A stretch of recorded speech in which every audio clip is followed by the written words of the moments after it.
Même parti politique, même fougue et mêmes ambitions, Gabriel Attal serait-il le digne successeur d'Emmanuel Macron? C'est en tout cas la question qui lui a été posée alors qu'il était invité sur le plateau de C'est à vous, mercredi 6 décembre. Je fais ce que je dis, si est justement ce que martelait Emmanuel Macron. Mais toutes ces comparaisons, à son parcours, ça vous tente? Demande alors Aurélie Casse. Mis au pied du mur, le ministre de l'Éducation a pourtant réussi à trouver une porte de sortie pour esquiver la question de la journaliste. Sincèrement, je pense qu'il n'y a pas un Français, ou très peu, qui se lève le matin en se demandant ce qui va se passer en 2027, a assuré le compagnon de Stéphane Séjourné.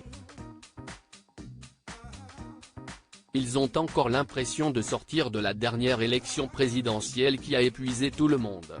Gabriel Attal a poursuivi en expliquant que si certains responsables politiques, y compris dans la majorité, s'expriment sur 2027, cela n'a jamais été, en cas. Aussi, le ministre de l'Éducation a battu en retraite évoquant son droit de ne pas répondre à des questions sur ce sujet-là.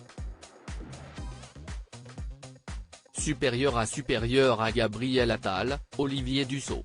Ces politiques ont parlé de leur homosexualité. Gabriel Attal fait la liste des envies des Français. Et si Gabriel Attal n'a pas répondu à la question d'Aurélie Casse quant à une hypothétique candidature en 2027, si est parce qu'il pense que les Français ont d'autres préoccupations que les listes électorales aux prochaines élections présidentielles.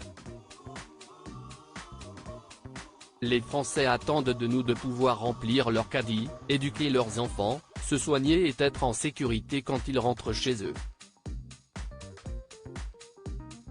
Si le compagnon de Stéphane Séjourné n'annonce pas, pour le moment, de volonté présidentielle, il prouve cependant qu'il en maîtrise déjà la langue, de bois, à la perfection. Article écrit en collaboration avec 6 médias. Crédit photo, capture d'écran France 5.